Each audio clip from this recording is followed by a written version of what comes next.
क्लैब्यमास्मगमः पार्थ नैतद्व्यत्युपपद्यते क्षुद्रं हृदय दौर्बल्यं तत्योत्तिष्ठ परन्तप मात्रा स्पर्शास्तु कौन्तेय शीतोष्णसुखदुःखदाः ಆಗಮಾಪಾಯಿನೋ ನಿತ್ಯ ಸಂಸ್ಥಿತಿಕ್ಷತ್ವ ಭಾರತ. ನಮಸ್ಕಾರ ಸ್ನೇಹಿತರೆ. ಜಗತ್ತಿನಾದ್ಯಂತ ವ್ಯಾಪಕವಾಗಿ ಹಬ್ಬುತ್ತಿರುವ ಕಾಯಿಲೆಗಳಲ್ಲಿ ಡಿಪ್ರೆಷನ್ ಅಂದರೆ ಖಿನ್ನತೆಗೆ ಮೊದಲ ಸ್ಥಾನವನ್ನು ನೀಡಲಾಗಿದೆ. ಭಾರತದಲ್ಲಿ ಪ್ರತಿ 20 ಜನರಲ್ಲಿ ಒಬ್ಬರಿಗೆ ಈ ಕಾಯಿಲೆ ಇದೆ ಎಂದು ಹೇಳುತ್ತಾರೆ. ಪ್ರತಿಯೊಬ್ಬರು ಜೀವನಮಾನದಲ್ಲಿ ಒಂದಲ್ಲ ಹಲವು ಸಲ ಖಿನ್ನತೆಗೆ ಒಳಗಾಗುತ್ತಾರೆ. ಸಾವು, ಅಗಲಿಕೆ, ಸೋಲು, ನಿರಾಶೆ, ಕಷ್ಟ ನಷ್ಟಗಳುಂಟಾದಾಗ ಖಿನ್ನರಾಗುತ್ತಾರೆ. ಸ್ವಲ್ಪ ದಿನಗಳ ಕಾಲವೇ ಚೇತರಿಸಿಕೊಳ್ಳುತ್ತಾರೆ. ಆದರೆ ಖಿನ್ನತೆ 2 ವಾರಗಳಿಗಿಂತ ಹೆಚ್ಚು ಕಾಲ ಮುಂದುವರಿದರೆ ವ್ಯಕ್ತಿಯ ನಿತ್ಯ ಚಟುವಟಿಕೆಗಳಿಗೆ ಅಡ್ಡಿಯನ್ನುಂಟು ಮಾಡಿದಾಗ ಅದು ಕಾಯಿಲೆ ಎನಿಸಿಕೊಳ್ಳುತ್ತದೆ. ಬೇಸರ, ದುಃಖ, ಅಳು, ನಿರಾಸಕ್ತಿ, ನಿರುತ್ಸಾಹ, ಬಲಹೀನತೆ, ಜಿಗುಪ್ಸೆ, ಹಸಿವು, ನಿದ್ರೆ, ಮೈಥುನದಲ್ಲಿನ ವ್ಯತ್ಯಾಸದ ಜೊತೆಗೆ ಅಸಹಜತೆ, ಬದುಕೇ ಬೇಡ, ಸತ್ತರೆ ಚಂದ, ಸಾಯೋಣ ಎನಿಸುವುದು, ಅಸ್ಪಷ್ಟ ಮತ್ತು ಅನೇಕ ದೈಹಿಕ ನೋವು ಖಿನ್ನತೆಯ ಲಕ್ಷಣಗಳಾಗಿವೆ.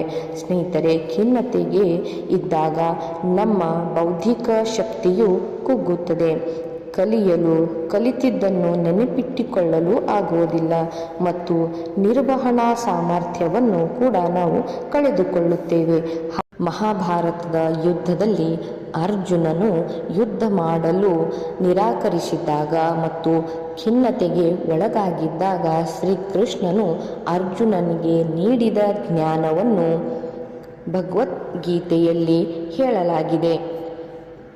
ಭಗವದ್ಗೀತೆಯ ಅಧ್ಯಾಯ 2 ಶ್ಲೋಕ 3 ಮತ್ತು 14ರಲ್ಲಿ ಹೇಳಲಾಗಿದೆ. ಅದೇ ರೀತಿಯಾಗಿ ಅಧ್ಯಾಯ 5 ಶ್ಲೋಕ 21ರಲ್ಲಿ ನಾವು ಹೇಗೆ ಖಿನ್ನತೆಯಿಂದ ಹೊರಗೆ ಬರಬೇಕು ಎಂಬುದನ್ನು ನಮಗೆ ಹೇಳಲಾಗಿದೆ.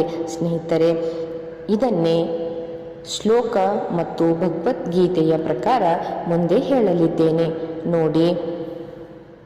ಕ್ಲೈಬ್ಯಮಾಸ್ಮಗಮಃ ಪಾರ್ಥ ನೈತದ್ವ್ಯತ್ಯುಪಪದ್ಯತೆ ಕ್ಷುದ್ರಂ ಹೃದಯ ದೌರ್ಬಲ್ಯಂ ತತ್ಯೋತ್ತಿಷ್ಠ ಪರಂತಪ.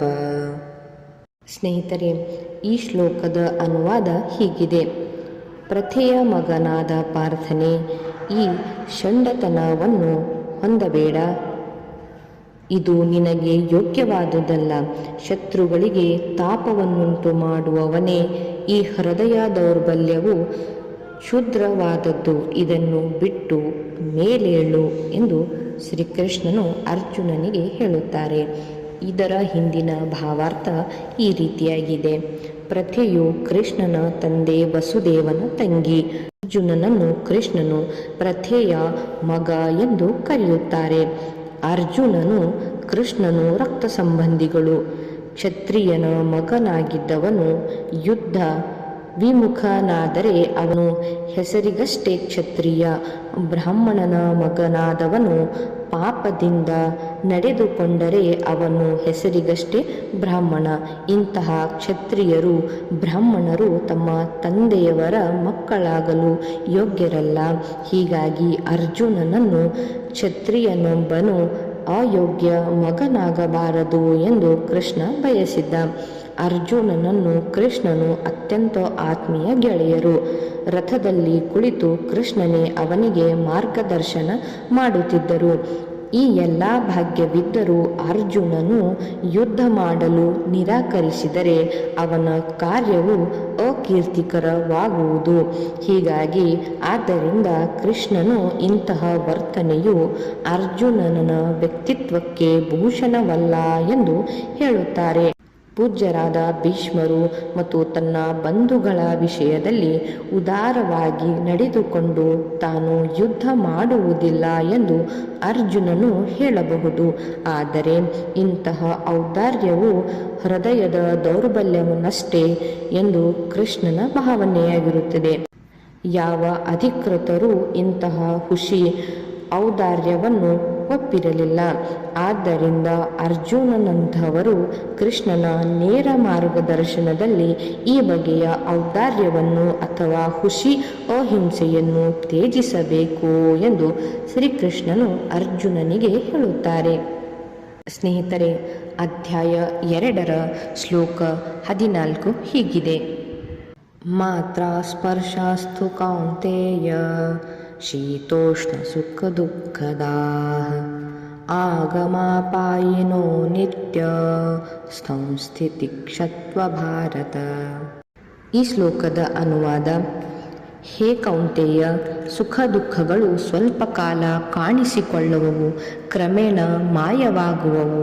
ಚಳಿಗಾಲ ಮತ್ತು ಬೇಸಿಗೆಗಳು ಕಾಣಿಸಿಕೊಂಡು ಮಾಯವಾಗುವಂತೆ ಭರತವಂಶಜನೆ ಅವು ಇಂದ್ರಿಯಗಳ ಗ್ರಹಣ ಶಕ್ತಿಯಿಂದ ಉದ್ಭವವಾಗುತ್ತವೆ.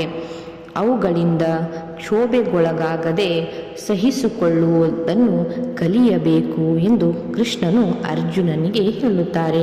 ಈ ಶ್ಲೋಕದ ಭಾವಾರ್ಥ ಹೀಗೆ ಬರುತ್ತದೆ: ಕರ್ತವ್ಯ ನಿರ್ವಹಣೆಯಲ್ಲಿ ಶಾಶ್ವತವಾದ ಸುಖ ದುಃಖಗಳ ಆಗು ಹೋಗುಗಳನ್ನು ಸಹಿಸಿಕೊಳ್ಳಲು ಕಲಿಯಬೇಕು. ವೇದದ ಆದೇಶ ಪ್ರಕಾರ ಮಾಘ ಮಾಸದಲ್ಲಿ ಸಹ ಬೆಳಕಿನ ಜಾವದಲ್ಲಿಯೇ ಸ್ನಾನ ಮಾಡಬೇಕು. ಆ ಕಾಲದಲ್ಲಿ ವಿಪರೀತ ಚಳಿ ಇರುತ್ತದೆ. ಆದರೂ ಧರ್ಮನಿಷ್ಠನಾದವರು ಸ್ನಾನ ಮಾಡಲು ಹಿಂಜರಿಯುವುದಿಲ್ಲ. ಹಾಗೆ ಮೇ ಮತ್ತು ಜೂನ್ ತಿಂಗಳಿನಲ್ಲಿ ನಡುಬೇಸಿಗೆ ಆದರೂ ಹೆಂಗಸರು ಅಡುಗೆ ಮನೆಯಲ್ಲಿ ಅಡುಗೆ ಮಾಡಲು ಹಿಂಜರಿಯುವುದಿಲ್ಲ. ಹವೆಯ ಅನನುಕೂಲತೆಗಳನ್ನು ಲಕ್ಷ್ಯ ಮಾಡದೆ ಮನುಷ್ಯನು ತನ್ನ ಕರ್ತವ್ಯವನ್ನು ಮಾಡಬೇಕು. ಹಾಗೆಯೇ ಯುದ್ಧ ಮಾಡುವುದು ಕ್ಷತ್ರಿಯನ ಧರ್ಮ. ಬಂಧುವಿನೊಡನೆ ಅಥವಾ ಮಿತ್ರರೊಡನೆ ಯುದ್ಧ ಮಾಡಬೇಕಾಗಿ ಬಂದರೂ ಕ್ಷತ್ರಿಯರು ತನ್ನ ನಿಯತ ಧರ್ಮವನ್ನು ದೂರ ಮಾಡಬಾರದು ಎಂದು ಕೃಷ್ಣನು ಅರ್ಜುನನಿಗೆ ಹೇಳುತ್ತಾರೆ. ಹಾಗೆ ನೋಡಿ, ಜ್ಞಾನದ ಹಂತಕ್ಕೆ ಏರಲು ಮನುಷ್ಯನು ಧರ್ಮದ ನಿಯಮಗಳನ್ನು ಪಾಲಿಸಬೇಕು. ಏಕೆಂದರೆ ಜ್ಞಾನ ಮತ್ತು ಭಕ್ತಿಗಳಿಂದ ಮಾತ್ರ ಮನುಷ್ಯನು ಮಾಯೆಯ ಮುಷ್ಟಿಯಿಂದ ಪಾರಾಗಬಲ್ಲನು. ಅರ್ಜುನನನ್ನು ಸಂಬೋಧಿಸುವ 2 ರೀತಿಗಳು ಅರ್ಥವತ್ತಾಗುತ್ತವೆ.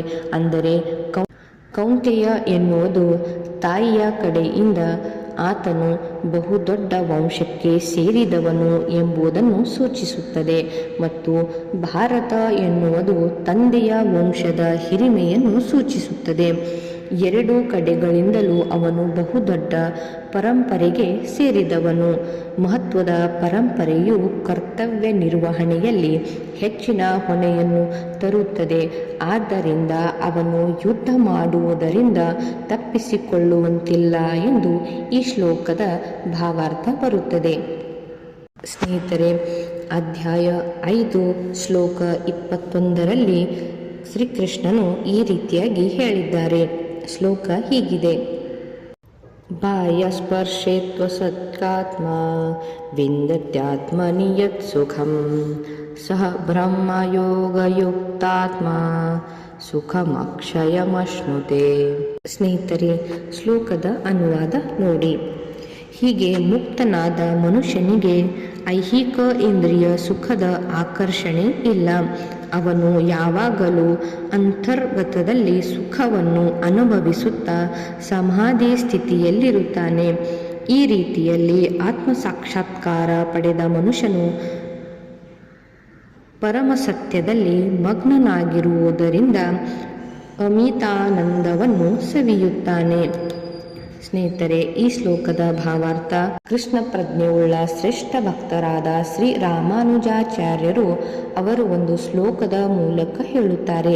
ಸ್ನೇಹಿತರೆ, ಈ ಶ್ಲೋಕದ ಭಾವಾರ್ಥ ಹೀಗೆ ಬರುತ್ತದೆ: ಕೃಷ್ಣನ ದಿವ್ಯ ಪ್ರೇಮ ಸೇವೆಯಲ್ಲಿ ನಿರತನಾಗಿ ಅವನ ಹೊಸ ಹೊಸ ಸಂತೋಷವನ್ನು ಅನುಭವಿಸುತ್ತಿರುವಾಗಿನಿಂದ ಕಾಮಸುಖದ ಬಗ್ಗೆ ಯೋಚಿಸಿದಾಗಲೆಲ್ಲ ಮುಖ ವಿಕಾರ ಮಾಡಿಕೊಂಡು ಹೇಸಿಗೆಯಿಂದ ಉಗಿದು ಬಿಡುತ್ತಾನೆ.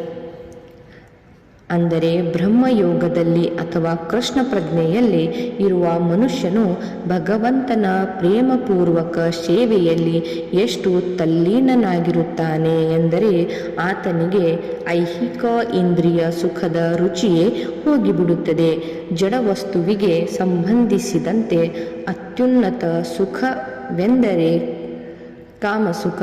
ಆದರೆ ಇಡೀ ಪ್ರಪಂಚವೇ ಅದರ ಮೋಡಿಗೆ ಸಿಲುಕಿ ನಡುಗುತ್ತಿದೆ. ಪ್ರಾಪಂಚಿಕನಾದವನು ಈ ಪ್ರೇರಣೆಯಿಲ್ಲದೆ ಕೆಲಸವನ್ನೇ ಮಾಡಲಾರ. ಆದರೆ ಕೃಷ್ಣ ಪ್ರಜ್ಞೆಯಲ್ಲಿ ತೊಡಗಿರುವವರು ಈ ಸುಖವನ್ನು ದೂರವಿಡುತ್ತಾನೆ. ಅವನು ಅದಿಲ್ಲದೆಯೇ ಹೆಚ್ಚು ಚೈತನ್ಯಪೂರ್ಣನಾಗಿ ಕೆಲಸವನ್ನು ಮಾಡಬಲ್ಲನು. ಆತ್ಮ ಸಾಕ್ಷಾತ್ಕಾರಕ್ಕೆ ಇದೇ ಒಂದು ಪರೀಕ್ಷೆ. ಹೀಗಾಗಿ ಆಧ್ಯಾತ್ಮಿಕ ಸಾಕ್ಷಾತ್ಕಾರಕ್ಕೂ ರತಿ ಸುಖಕ್ಕೂ ಹೊಂದಾಣಿಕೆಯಾಗುವುದಿಲ್ಲ. ಕೃಷ್ಣ ಪ್ರಜ್ಞೆಯಲ್ಲಿರುವವರು ಮನುಷ್ಯನು ಮುಕ್ತನಾಗಿರುವುದರಿಂದ ಅವನಿಗೆ ಯಾವುದೇ ಇಂದ್ರಿಯ ಸುಖದ ಆಕರ್ಷಣೆ ಇರುವುದಿಲ್ಲ ಎಂದು ಶ್ರೀಕೃಷ್ಣನು ಅರ್ಜುನನಿಗೆ ಬೋಧಿಸಿ ಅವನ ಖಿನ್ನತೆಯನ್ನು ಹೋಗಲಾಡಿಸಲು ಪ್ರಯತ್ನಿಸುತ್ತಾರೆ. ಮಾಹಿತಿ ಇಷ್ಟ ಆಗಿದ್ದಲ್ಲಿ ಚಾನಲ್ನ ಸಬ್ಸ್ಕ್ರೈಬ್ ಮಾಡಿಕೊಳ್ಳಿ ಹಾಗೂ ನಿಮ್ಮವರೊಂದಿಗೆ ಶೇರ್ ಕೂಡ ಮಾಡಿ. ಧನ್ಯವಾದ.